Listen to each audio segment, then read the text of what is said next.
All right, what's up? So, um, hey, what's up? So I decided that instead of rewriting fully, we are just going to kind of listen to it, let it play, and then I'll use this playback of like the AI voice to kind of re-listen to like the chapter. So this one will be chapter one.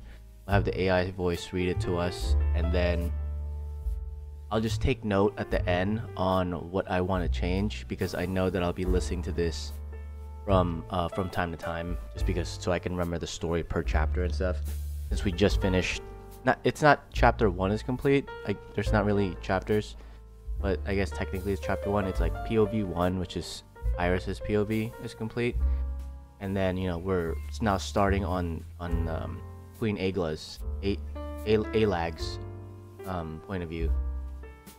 But I know there's already like a lot of description on here, and I like want to somehow incorporate a lot better into it. But then I was talking to Alexis, and she made like a great point that I shouldn't just keep like rewriting every week and like changing the story. I should just finish the full story, then do complete rewrite. But for now, we're just gonna take mental notes and video notes on what these things, what we need to change, what is like that's a description, or you went out of third person limited, or you weren't. I don't really know what the POV is yet, but we need to just keep track of like, okay, I said I here, and I've said I, or Iris wouldn't know this, right, or whatever the case is, because I still have like I'm reading a few books just to get in touch better on like POVs and such. I'm starting to read more,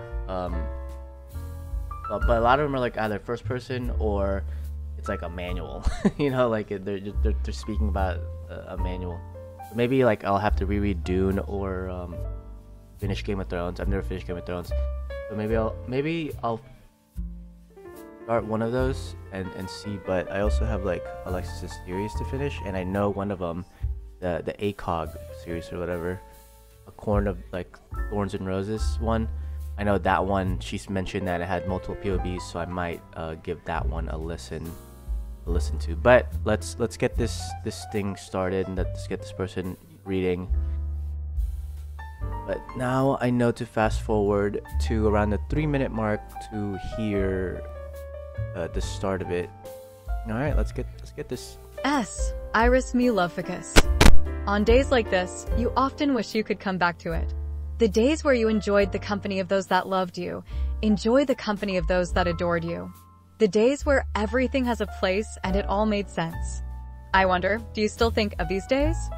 The earth breathes, my burden lifted. Surround me with the air that permeates the flames of space, and Iris winces as she realizes she doesn't remember the rest of the Gavak. Engulf me, let the darkness feed, aspirate. Birds flutter into the clear sky, rustling the forest in a symphony of chirps and dancing leaves, cutting at the oncoming onslaught of the moveless air, ushering a sound wave that perked the ear of the young city guard. How am I? Her forehead scrunches, forming a light crease of unappeasement across it. Supposed to concentrate with all of these peckless birds, she mutters to herself as she practices her invocation rites. Frustrated yell by Iris. The air's movement mimicking that of a sloth begins to swirl, starting from the ground, picking up the dust as it softly moves around Iris. Engulfing her in a thick miasma of pressure with a tightening grip coiling around her heart, the words barely leave her mouth. Aspirate, Ash, W. Words escape Iris. No amount of coaching from her father would allow her to say the words needed to summon the guardian. Iris falls to the ground as she lets her breath escape from her lungs. Feeling the warmth and dampness of the ground, Iris lets out a deep sigh of frustration. Another light cycle, and I will be able to do it. I know it. Tears forming around her eyes as the mental process of failing and failing has taken its toll on her physical body. A sound off the distant path shakes Iris from her spiral. Greaha. Iris leaps up into the sky and looks into the distant horizon of Solterra. Flocks of birds fly into the distance as the sea of sapphire leaves rumble over the mountain of unsurmountable miasmic winds. Being in the top layer of the forest, Iris is exposed to the unrelenting winds that cut the skin of normal humans and halflings alike. What is going on? Why are there so many birds leaving the forest? Iris pondered as the winds bounce off her hardened skin. How am I supposed to do anything about my Medra if I keep getting distracted?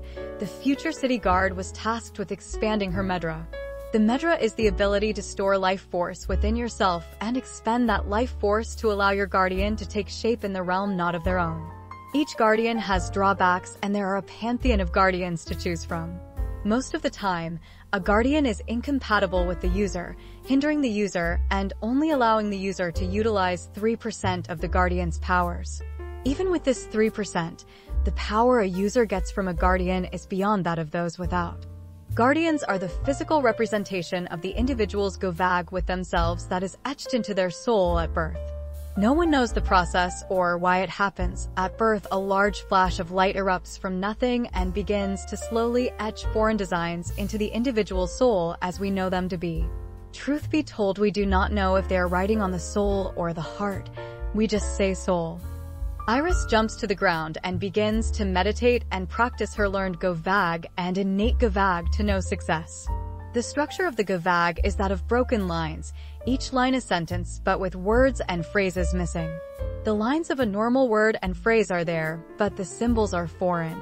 She begins to chant, "The earth breathes." Unbeknownst to Iris, her father figure Rock Turponial is on his way to check up on her. He has brought one of Iris' childhood friends to hunt for some Tokoris. Rock Tur brings the boy to hunt so he can make SKTs to give back to the orphanage that he came from. Rock Tur and his wife often help the orphanage as they are the kids that Iris have grown up with and bonded with.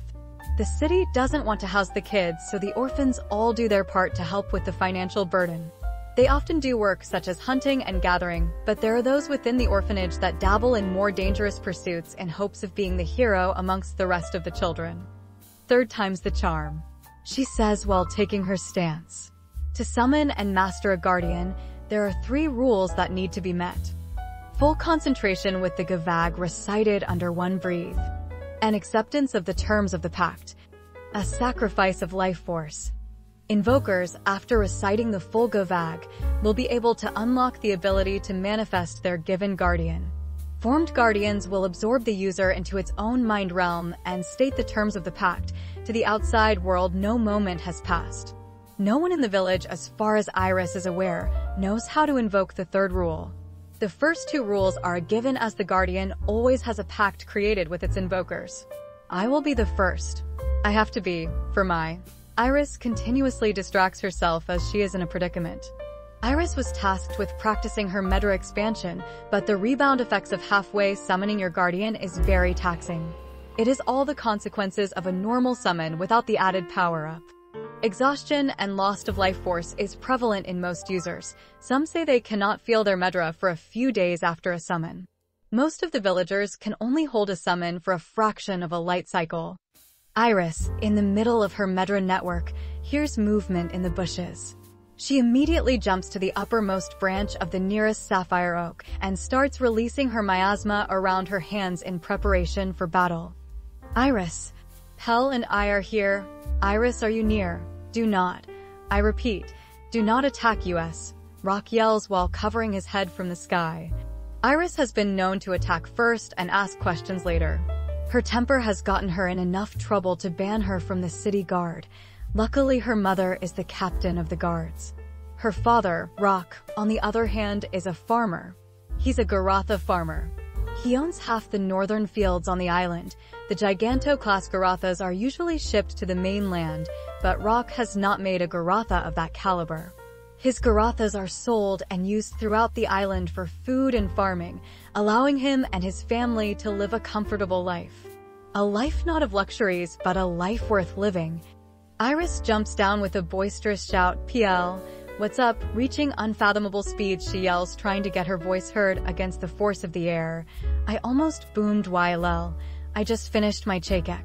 As she reaches terminal velocity, she rears back her right fist and aims for the toughest part of the bull and punches Pel on the top of the head right between his horns. Pel is instantly knocked to the ground with an indent where he stood and was pummeled by Iris. Rock, being saved by the weariness of the Garathas, finds himself standing over his apprentice, knocked out. Iris, geez, he's out cold, sternly states her father, who is standing over Pel's unconscious body. Now I have to get a Garatha to carry him and waste precious cargo space that could be holding some product. Iris, smiling from ear to ear on her accomplishment of knocking out her father's apprentice, attempts to pay attention to her father. Okay, I might have overdone it. I was just frustrated earlier about my training. She sighs as Pel sees stars circling his head, dazed and confused. It'll help him, father. I didn't hit him that hard. Iris adamantly states, look, father, he's already getting up. She points as Pel stands up from his little nap. Pel slowly gets up, out of breath and staggering his words between his breaths. Why do you test my horns like this? As if the boy became as the winds do when they change in the summer heat, fierce and violent. Pel charges for Iris, but the rabbit-footed girl is too quick on her feet and jumps to the nearest branch. Pel lets out a large roar as he attempts to knock one of the sapphire oak trees down. His medium-sized horns, too big for his tiny body, has become a detriment to Pel as he charges the tree and, not being able to hold his horns very well yet, falls face first flat on the ground. Rock and the Garathas both show their disappointment at the young warrior. Iris is having the time of her life up on the branch, laughing at her friend Pel. Let's stop messing around. Light fall is surely coming. We must get the Garathas back to the house. Rock says with a grim look on his face. Light fall is not something of small consequence that is spoken out loud. Iris tenses up and falls to the ground. The memories of the last light fall creep into her skull. While Pel has his head on the ground, his eyes begin to tear. He remembers the last light fall and the outcome of his incompetence.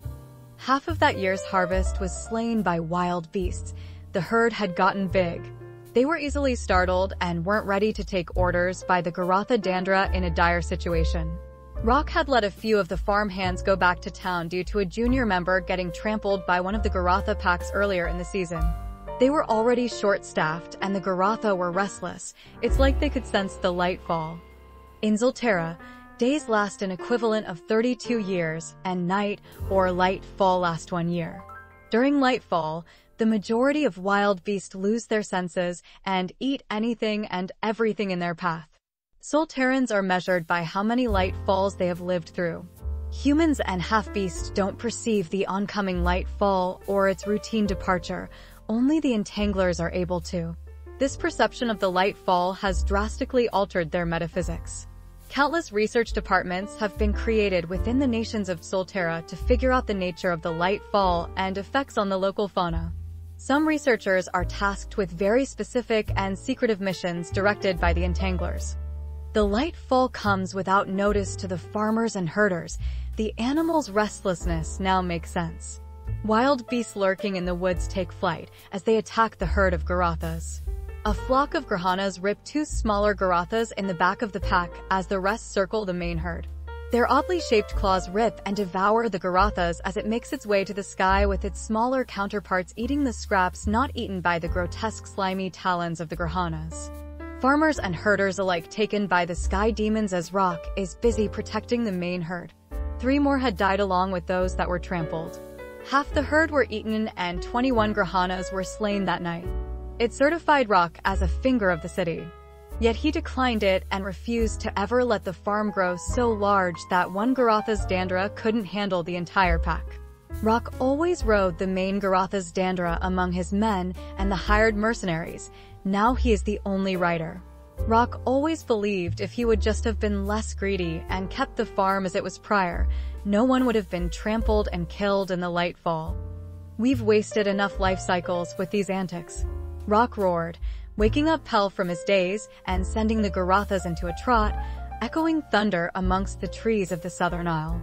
Riling up the sleeping nest of the Grunhanas nearby, the deadly beast stirs and stirs with each passing roar of the Garathas. Slow to get going, the Grunhanas stumble out of their hidden nest deep within the heart of a sapphire oak tree. Pel staggering up, grunts, "Nice hit, Iris. Next time I'll get you surely," while his large horn slows his ascent. He grabs the hands of Iris as he looks up to say thank you. He hears an unfamiliar tone arising from Iris. The tone of the voice very unlike Iris. It was almost quiet and soft, but it had a bravado to it that demanded attention. Completely different from the brash and rash tones of Iris the boisterous as she is known in the orphanage. Got you good with da whole sucker punch, the words slide down the ears, and the voice lingers into the soul. A chill comes with the hushed and blankless person. The eyes of Iris, now a bright yellow rather than its fluorescent light green eyes, meet with Pell. De name's Iros, de second whole of Iris. Pell panics and brushes Iros away from him as he stumbles backwards to one of the nearby tree base. Who are you and what have you done with Iris? He utters as he attempts to scoot faster away from Iros. Rock's ears perk up as he hears a familiar and menacing dialect of the before. His heart rate accelerates and his instincts take over, his body producing excessive amounts of heat readies his fist as he breathes into the void his innate gavag. The golden arbiter of yellow ambitions, Acropraba Upabesa, his body surrounded by yellow shimmering dust. Rock appears in front of Iros before anyone could finish a blink. Check to seal brudda. Huh. Well, see you, son. Z. Rock covered Iros' head with his yellow shimmering dust before Iros could finish the sentence. Lines and connected lines start forming with the golden dust forming a barrier around Iros' head. Iros' mouth moved, but no air could pass through the symbols. Another moment passed and Iros' eyes roll back all the way around. As it finishes the rotation, Iris' green eyes returned from its travels. Feeling the after effects of the hostile takeover, Iris heaves her earlier lunch to the ground below her father's feet. Rock signals Pell with a death stare as they realize that Iris is back to herself. Iris, were you in your Medra network again? Rock says in a glacial tone of pure ice. No malice, but extreme uneasiness, and the weight of his Medra pushing the surrounding beast to scurry in terror. I was just looking for a... Before Iris could finish her sentence, Rock yells, "We must return home to your mother this instance." He searches around, and his eyes lock with his target. Pell help Iris and get the rest of the helpers for a quick departure back to the farmhouse. He shouts again over the loud noises the scurrying beast have created. This much noise, we have bound to have awoken the Grahanas or worst. Rock jumps on top of Rocco, his beloved Garathas. Rocco has served Rock for over 3 light cycles. They have ventured far and wide, and he has never seen his master as shaken as he is now, even remembering the events of the previous light cycle and the Great Garathas massacre. Rocco sheds a tear as he trounces and bounces off the giant oak trees. Jeez, why is he so upset for? It's not like I fried my Medra network, Iris states bluntly as Pell helps her to her feet. Well, your mom has to do extra work and check all your nodes again, and you know she's busy as the new chief of the guards. I mean, you're about to take your test. Pell drones as he loves to ask questions and remind you of everything you have said, often a curse, but sometimes a very helpful curse. Darn it, that's right. I have been so busy with class and trying out for the guards. I haven't checked up on mom at all this season. Sounds like she got that promotion after all. Iris states solemnly as she feels nauseous physically and now emotionally. She throws up one more time for good measure, and Pell helps her get on her Garatha Emerald, who is feeling uneasy seeing her master in distress. Emerald stamps the ground with a gentle push yet strong enough to leave a mark. Jolting around the oak trees, making her way across the forest towards the waterfall crossing. Hell, I'll race you back to the pack. Iris darts away deeper into the forest, leaving away Pell and chasing after her father. Pell panicking and chasing after Iris on foot. Good thing he has stamina.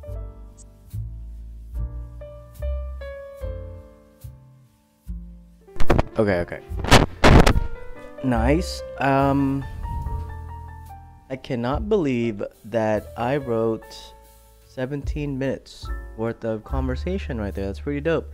So, first things of note, definitely a lot of, the cliche tell or show and tell or whatever, however that saying goes of like, I'm telling you guys too many things rather than showing you. There are a bunch of things in here that I would count as like world building. I feel like there's better ways to introduce this information. So what I'll probably end up doing is, I'll continue writing. I'll just continue highlighting things that I think is like world building. Like okay, more than likely, she's probably not gonna know that, or like why is that being stated. Like this whole thing, this whole backstory on them being in the previous light cycle, and them like doing their farming stuff and getting attacked because they were in the middle of a light fall. I think that could be better introduced. The rules of the summons need to be a little bit better. The inspiration for the summons is definitely the big three, right? Bleach had weapon summons. Naruto, had frog summons. They're summoning it from different places. In Bleach, they're like in the realm, the sword realm, whatever, the battle realm. In Naruto, they're like live in their own area, and they're just taking out of those area and helping the user. I haven't decided where these guys are from, or how they're being taken, or who they're going to exactly be. Some of these might, are probably gonna change. Like if it's too foreign to say, like Akira Praba Upabasa, I might just change that to Akira Upabasa. Or I don't know, it's something, something like that. Like kind of still have the same initial name that I wanted to use, but just like make it a little bit more approachable, essentially. And I like that. I wasn't really expecting to introduce Iroh. I'm not gonna lie. I was kind of just expecting them to. So the thought process on Iroh is that I needed a way for them to pop up on the radar of the king, right? So the whole first part that we're like kind of working on is gonna be mainly on what's going on with our ascension task, right? That's gonna be the main thing. Like these things are kind of like lingering things that we won't get back into for maybe like a few chapters, because we want to get into meeting people in the orphanage, meeting her parents in their farmhouse, getting into the city and seeing like all the stuff that a city guard does. What's her day to day, what does she do in class. So we really got to get into like that building phase, because we want to get really involved. We're gonna introduce all the characters, not all the characters, but most of the main characters in this like first part. This first town is gonna be like super important, just like any other first town. When you go to Konoha, you meet everyone. You meet Kakashi, you meet Naruto, Sasuke, Sakura. Everyone's connected somehow, like you meet Hiruzen, then you figure out that who's Kakashi's teacher. Then you figure out that like, oh my god, Kakashi's teacher was like used to be Hiruzen's student, or whatever his name was. And then like, then you're like, oh my god, he's like the main villain. So it like progresses and connects, right? It's a big story. All these are big stories. Same with Bleach. In Bleach, you're introduced to Ichigo, but then you don't realize that you're introduced to Ichigo's dad, and subsequently Ichigo's mom, and then subsequently you're meeting Uryu and the Quincy's, and then you're like, oh wow, like there's Quincy's and then there's Soul Eaters. Like, yeah, that's so cool. But then you get all the way to the end, you get to 1,000-year blood war, and you're like, holy shit, dude, it circles back. Or like, wow, that's so crazy. Was Kubo thinking about this the entire time? Maybe. Or he just had those characters, and he like progressed the story, and you're like, yeah, I really want to give these characters more depth. So I know like things like that will start happening, just because of you want to connect your story somehow. You want to make your story this big and epic thing, but then towards the end of it, you still want to make sure that it's like intimate. It has like that intimate, close, familiar feeling, because every single character has like a point. So that's what I'm trying to do right now. So let's take account of all the things that we kind of talked about. Or the animal section, like the wild beasts that they're using. We have the Kuris, the Garatas, Dandras, So those are like two the same thing, just one's like bigger, like more alpha, like an alpha wolf. And then we have the Gruhanas. And if we go further down into like kind of like a sneak peek, I'm nowhere near done in chapter 2 or the Queen's chapter. She holds an animal called the Kozhaka, which is like Sanskrit for dog ferret. It's gonna be like a long dog, like a wiener dog or something, but fuzzier. So that's gonna be to look forward to. Like those are gonna be what the drawing videos are gonna be about. For me anyway, Alexis is like doing her own thing. She's drawing her own character. She's learning. But I don't know how to draw, so they're gonna just look crazy and funky. I am gonna borrow Alexis's animal book because that's what I want to start with. I don't want to start with the characters yet because I don't have them imagined in my head. I wanted to describe them more. But I know that we're gonna be talking about the animals a lot because like they're kind of like the focal story right now in this world of like half animals, half humans, but you still have beasts. Like, what's going on? Why is there still beasts if there's half humans? What's the difference between them? I'm thinking that the wild beasts are the ones that are native to the planet, right? And then the half humans and half beasts are not. Then we'll slowly figure out like who was the native, like human-esque version of this planet, and are they not? Are these people that we're talking to, are they not like natives of this? Like what's going on? So I've kind of thought about that. I'm trying to put a lot of information in the beginning so we can expand upon it later on even more. Even though we're like already expanding upon it here, we want to expand upon it even more. So yeah, a few notes that I want to definitely introduce these a lot better. I do like how the story's flowing. I like that we transition from she's clearly doing something and she's training for something to here's like a backstory, here's these characters, here's how they're involved, and then here's like 2 mystery plots that could be lingering in your head, right? So we already have like 2 threads that we need to close up already. We need to figure out how to incorporate and close that backstory of their last Lightfall, like what happened there, why is Pell, it feels like he's incompetent, how did, if Rock is so strong, like he did this to Iross, if Rock is so fast and so strong, why didn't he kill all those you know people, or not people, all those Gruhanas? Like what's going on? Are the Gruhanas that strong? We know that all that noise, I've been reading a lot of, not reading but watching a lot of videos on like how to keep your audience engaged and entertained and whatnot, and it's all about, you know, how are your characters reacting to the situation that you're putting them in. You put them in a situation, and how are they reacting, and what's the outcome of that? And once there's no more outcome, what's the next thing that what is the next situation you're going to put them in? So right now, the situation was that Iris had to work out and had to expand her Medra. Think of it the same thing as when Naruto had to expand his chakra. Rock Lee was like talking about his chakra nodes and, you know, opening gates. Think of that in that same nature of like of her having to train to get better usage or get more, you know, efficiency with her chakra, her Medra.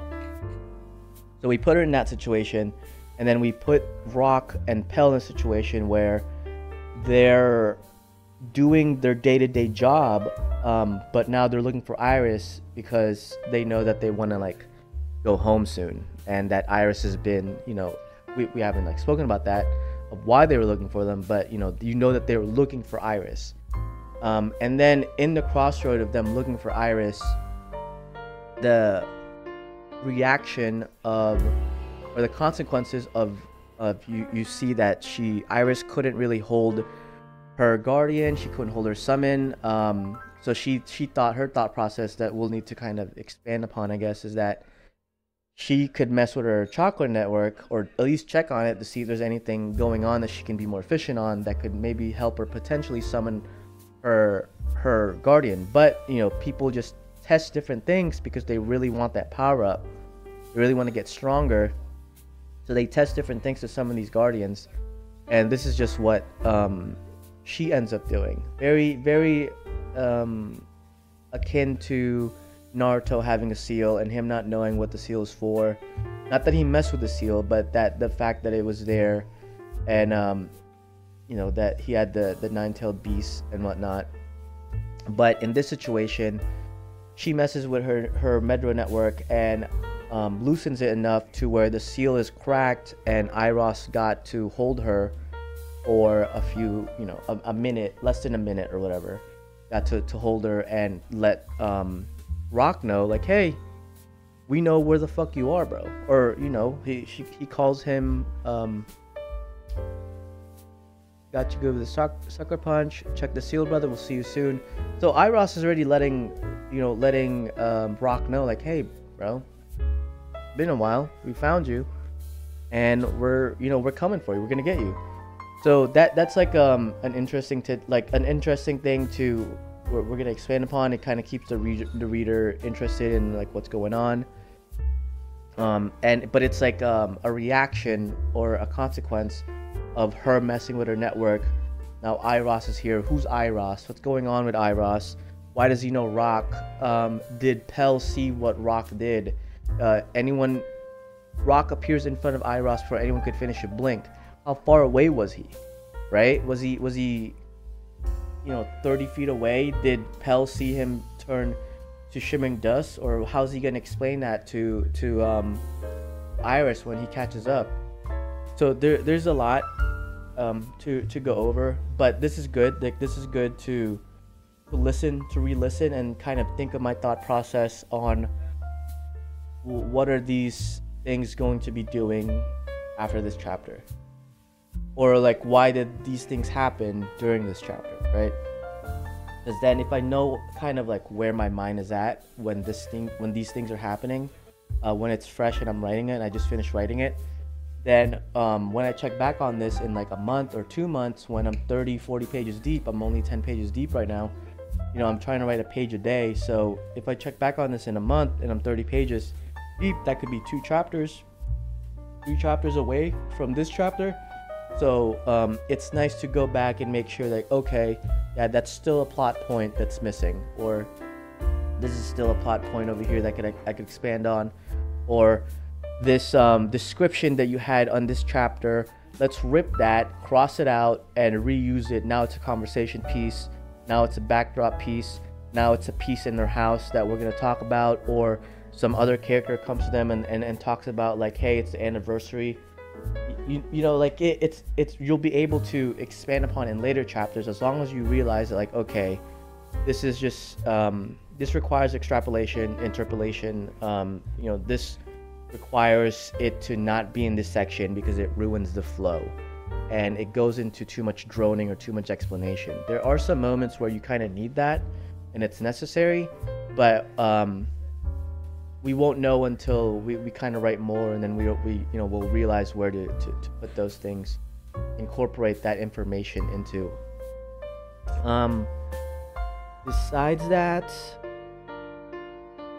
I'm just gonna keep writing, start drawing. So the main 2 things that we're gonna focus on is keep writing and to start getting these characters on paper to kind of visualize what they look like.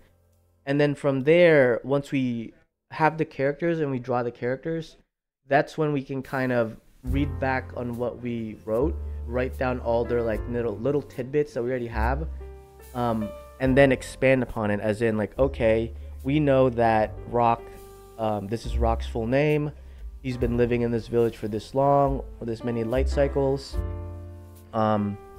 this is the guardians that he summoned, these are the powers that he's used, whatever the case is.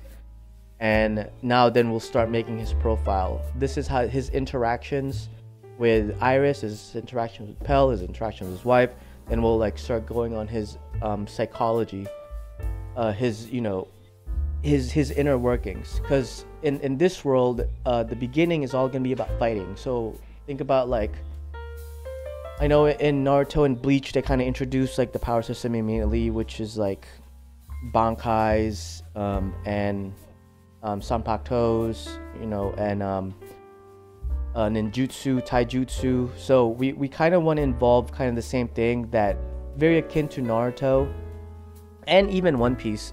In One Piece, I like that, you know, of course they don't name it just like mind, like physical and body. Same with Jujutsu Kaisen. It's always a combat between mind over body, where you have people that are Logias and people that are Paramecias, and of course, you know, the animals, half beasts, and he names those differently. But you have the Paramecias, and you have the Logias, and then you have like the cursed tools. So Oda has this like gamut of ways to create his characters. Oda has so many ways to make a unique character, and it's almost similar to Naruto, because in Naruto he also could make a bunch of unique characters, but he was kind of dwindled down to taijutsu and ninjutsu, right? There's only so many things that he can do with those things, even though that he gave them like the Mangekyo, the innate bloodline techniques. So he had to create bloodline techniques to kind of get out of those boxes that he put himself in, or not really boxes, but like he invented a third box to put his characters in. So it's going to be very akin to those guys and their power systems, but I also want to make it more fluid, like Yu Yu Hakusho. Yu Yu Hakusho has a power system, but it's more fluid and it's more inherited. A lot of Yu Yu Hakusho is about inheritance. You're inheriting a lot of your powers from your like predecessors and your, you know, generations prior to you. When Yusuke and his dad, you know, they both use a spirit gun. Kurama, of course, has his wolf demon form, and he uses medicinal things to get into that state, even though he's like part wolf, right? He's a yokai, not a yokai, but he's a nine-tailed fox or whatever.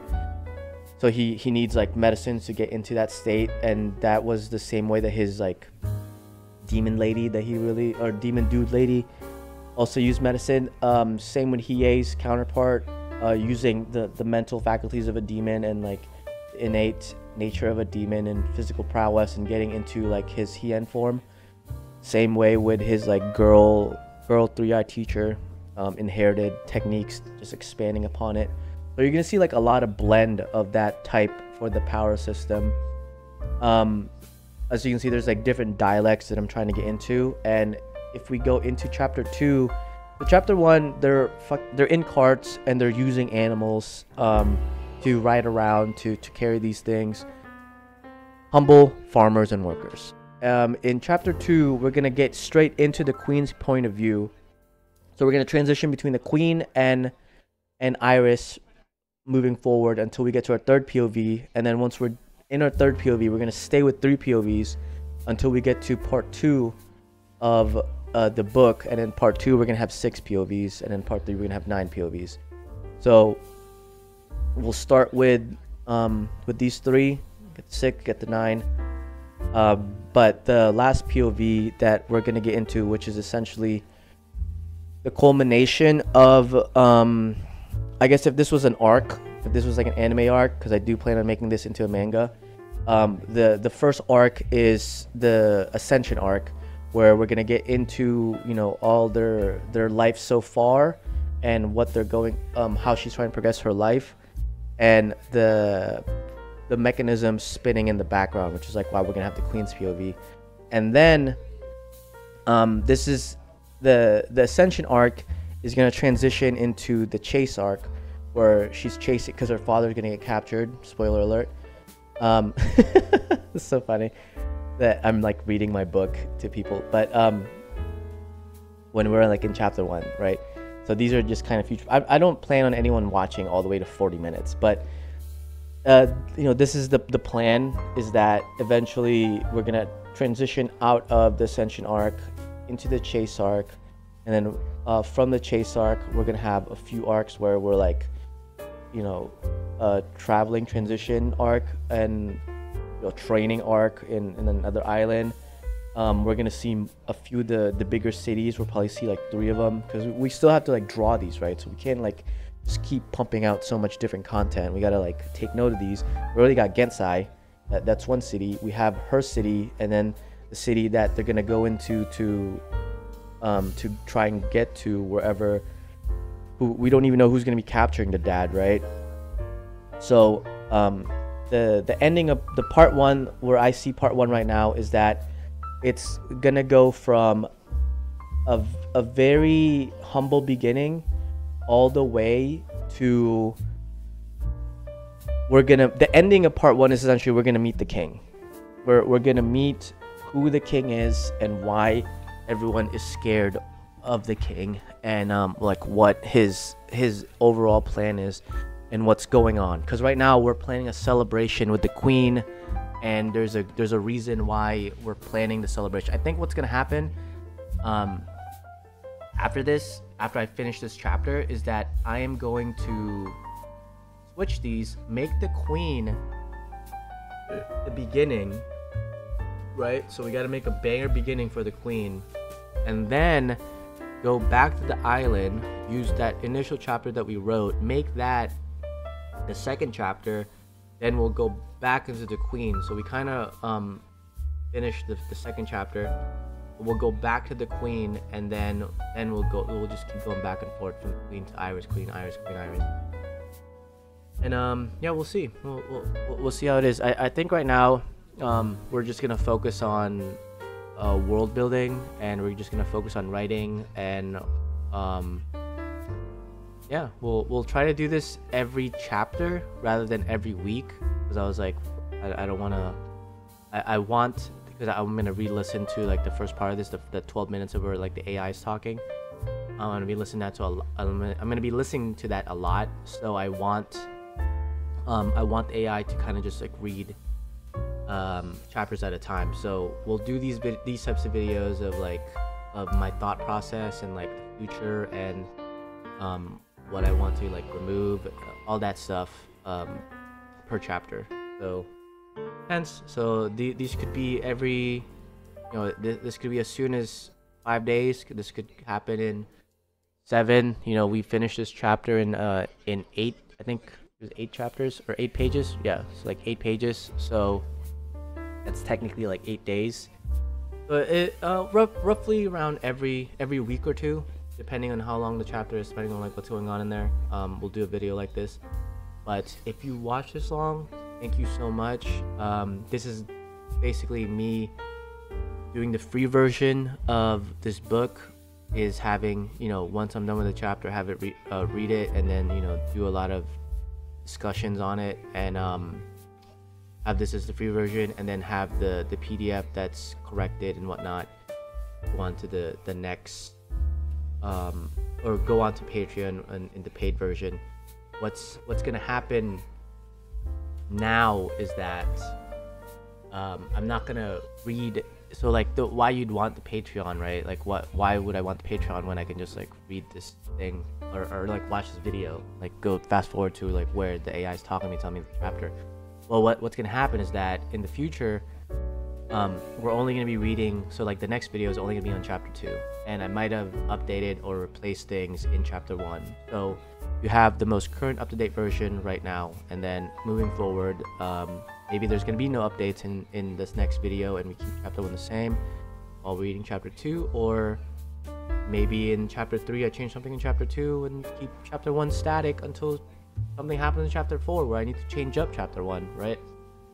So that's kind of why the allurement of Patreon is that it'll have the most up-to-date, because once we don't have any Patreon people yet, right? But eventually we will. Once we do have Patreon people, I'll start updating Patreon with this document PDF every day, because like I said, I'm writing every day, so I'm able to do that every day. Once I get better at drawing, even I think before I get better at drawing, once I kind of get comfortable with like just having a pen or a pen or a pencil and putting down my ideas on paper, I will go back. So maybe after like 10 chapters or so, like in the next 100 or 200 days,